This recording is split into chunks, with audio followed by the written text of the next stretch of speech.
क्या आप यकीन करेंगे कि एक डॉल्फिन और एक माहीगीर की बेटी मिलकर समंदर का सबसे कीमती मोती ढूंढ सकते हैं? ये दिलचस्प समुद्री मुहिम जोई आपको हैरान कर देगी।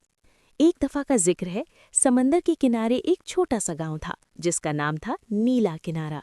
वहां एक गरीब माहीगीर रहता था जिसका नाम करीम था। करीम की बीवी चंद साल पहले गुजर चुकी थी और अब वो अपनी 12 साला बेटी मरियम के साथ रहता था। मरियम को समंदर से बहुत मोहब्बत थी। हर रोज जब उसके अब्बू मछलियां पकड़ने जाते तो वो साहिल पर बैठकर लहरों को देखती। एक दिन मरियम साहिल पर थी तो उसे पानी में कुछ हरकत नजर आई। ये एक डॉल्फिन था, लेकिन ये डॉल्फिन किसी जाल में फंसा हुआ था और तकलीफ में था। अब्बू, अब्बू, मरियम ने चीखकर अपने वालिद को बुलाया। करीम दौड़ता हुआ आया। क्या हुआ? ये डॉल्फिन जाल में फंसा है, मरियम ने कहा। करीम और मरियम ने मिलकर डॉल्फिन को बचाया। जाल काटने में काफी वक्त लगा, लेकिन आखिरकार डॉल्फिन आजाद हो गया। डॉल्फिन ने खुशी से पानी में छलांग लगाई और फिर वापस आकर मरियम के करीब तैरने लगा, जैसे शुक्रिया कह रहा हो। ये तुम्हारा शुक्रिया अदा कर रहा है, करीम ने मुस्कुराते हुए कहा। मरियम ने डॉल्फिन को छुआ। तुम्हारा नाम क्या हो? मैं तुम्हें नीलो बुलाती हूँ। नीलो ने खुशी से आवाज निकाली। इस दिन के बाद नीलो रोज साहिल पर आने लगा। मरियम उसके साथ खेलती, उससे बातें करती। भले नीलो बोल नहीं सकता था, लेकिन मरियम उसकी आवाज़ों से समझ जाती थी कि वो क्या कहना चाहता है। लेकिन इन दिनों गांव में परेशानी थी। समंदर का बादशाह बूढ़ा नवाब सुल्तान बहुत बीमार था। हकीमों ने कहा कि सिर्फ शिफा का मोती उसे बचा सकता है। ये मोती कोई आम मोती नहीं था, ये समंदर की गहराई में था और इसमें जादुई शिफा की ताकत थी। नवाब ने ऐलान किया, जो भी शिफा का मोती लाकर देगा उसे बहुत बड़ा इनाम मिलेगा।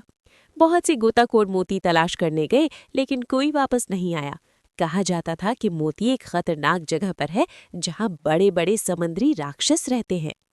मरियम अपने अब्बू की फिक्र थी। करीम की कश्ती पुरानी हो चुकी थी और उन्हें पैसों की बहुत ज़रूरत थी। अब्बू, काश हम मोती ढूंढ सकते, मरियम ने कहा। नहीं बेटी, न करीम ने सख्ती से कहा, ये बहुत खतरनाक है। लेकिन अगले दिन कुछ अजीब हुआ। नीलो साहिल पर आया और बहुत परेशान लग रहा था। वो बार बार पानी की तरफ जाता और वापस आता, जैसे मरियम को कुछ दिखाना चाह रहा हो। नीलो, क्या हुआ? मरियम ने पूछा। नीलो ने पानी की तरफ इशारा किया। मरियम समझ गई।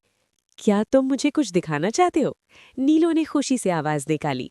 दोस्तों, अगर आपको ये समुद्री मुहिम जोई पसंद आ रही है तो लाइक करें और हमारे चैनल को सब्सक्राइब करें।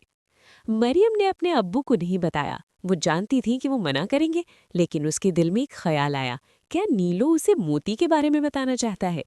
अगली सुबह जब करीम मछलियां पकड़ने गए, मरियम नीलो के साथ समंदर में गई। वो नीलो की पीठ पकड़कर तैरी। नीलो उसे बहुत दूर ले गया, एक पुरानी गरकशुदा किश्ती के पास। ये क्या है? मरियम ने पूछा। नीलो ने किश्ती के अंदर इशारा किया। मरियम ने गहरी सांस ली और पानी के अंदर गई। किश्ती में एक पुराना संदूक था। जब उसने संदूक खोला तो अंदर एक नक्शा था। ये नक्शा! मरियम खुश हो गई। नक्शे पर लिखा था, शिफा का मोती, मरजान की गार में। लेकिन नक्शे पर यह भी लिखा था, खतरे से बचो, राक्षस ऑक्टोपस यहाँ रहता है। मरियम डर गई, लेकिन फिर उसने सोचा, नवाब सुल्तान बीमार है, उसके अब्बू को पैसों की जरूरत है, उसे कोशिश करनी होगी। नीलो, क्या तुम मेरी मदद करोगे? मरियम ने पूछा। नीलो ने हाँ में सर हिलाया। दोनों नक्शे के मुताबिक मरजान की गार की तरफ गए। रास्ते में उन्हें मुख्तलिफ किस्म की खूबसूरत मछलियां नजर आईं, रंग बिरंगे मरजान और समंदर की शानदार दुनिया।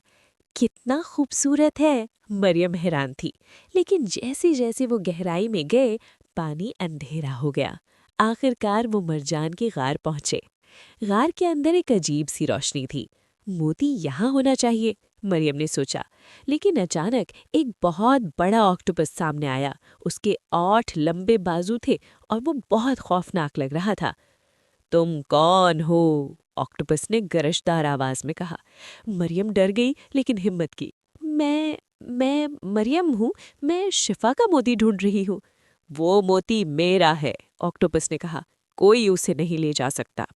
नीलो मरियम के आगे आ गया और ऑक्टोपस से लड़ने को तैयार हो गया। लेकिन मरियम ने कहा, रुको, हमें लड़ना नहीं चाहिए। उसने ऑक्टोपस से कहा, बराए करम मुझे वो मोती दे दे, नवाब सुल्तान बहुत बीमार है, सिर्फ यही मोती उनकी जान बचा सकता है। ऑक्टोपस ने सोचा, नवाब सुल्तान? वो तो बहुत नेक हुक्मरान है, उन्होंने मेरी मदद भी की थी जब मैं छोटा था। तो फिर मदद करें, मरियम ने कहा। ऑक्टोपस की आंखों में आंसू आ गए। लो, ये मोती ले जाओ, नवाब की जान बचाओ। मरियम खुश हो गई। शुक्रिया, आप बहुत अच्छे हैं। मरियम और मीलू मोती लेकर वापस आए। साहिल पर करीम बहुत परेशान थे। मरियम कहाँ है? जब मरियम पानी से बाहर आई तो करीम ने उसे गले लगाया। तुम कहाँ थी? मैं बहुत डर गया था। मरियम, अब्बू माफ कीजिए, लेकिन देखिए, मरियम ने मोती दिखाया। करीम हैरान रह गया। ये शिफा का मोती। प्यारे दोस्तों, अगर कहानी दिल को लगी है तो सब्सक्राइब करें और बेल आइकन जरूर दबाएं। मरियम ने पूरी कहानी सुनाई, कैसे नीलो ने मदद की, कैसे उन्होंने ऑक्टोपस से बात की। करीम फख्र से बोले, मेरी बेटी बहुत बहादुर है। वो मोती नवाब के महल ले गए। जब नवाब के हकीमों ने मोती देखा तो खुश हो गए। ये वही है, शिफा का मोती। उन्होंने मोती को पानी में घोलकर नवाब को पिलाया। मोजज़ा हुआ, नवाब की सेहत बेहतर होने लगी। कुछ दिनों बाद नवाब मुकम्मल तौर पर ठीक हो गया।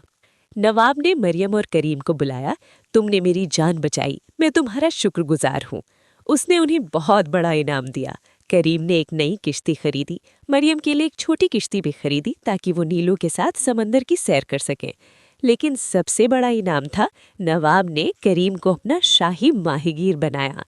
एक दिन मरियम और नीलो साहिल पर थे। ऑक्टोपस भी दूर से आया। शुक्रिया, ऑक्टोपस ने कहा, तुमने मुझे बताया कि खूबी बांटने से बढ़ती है। मरियम ने मुस्कुराते हुए कहा, और आपने मुझे सिखाया कि डरावनी चीजें भी नेक दिल हो सकती हैं। नीलो ने खुशी से आवाज निकाली। इस दिन के बाद मरियम, नीलो और ऑक्टोपस दोस्त बन गए। आज भी नीला किनारा गांव में लोग मरियम और नीलो की कहानी सुनाते हैं, कैसे एक माहीगीर की बेटी और एक डॉल्फिन ने मिलकर समंदर का सबसे कीमती मोती ढूंढा। हकीकी दोस्ती किसी जबान के मोहताज नहीं। इंसान और जानवर भी सच्चे दोस्त बन सकते हैं। बहादुरी का मतलब बेखौफ होना नहीं, बल्कि डर के बावजूद सही काम करना है। और जब हम प्यार और एहतराम से बात करें तो दुश्मन भी दोस्त बन सकते हैं।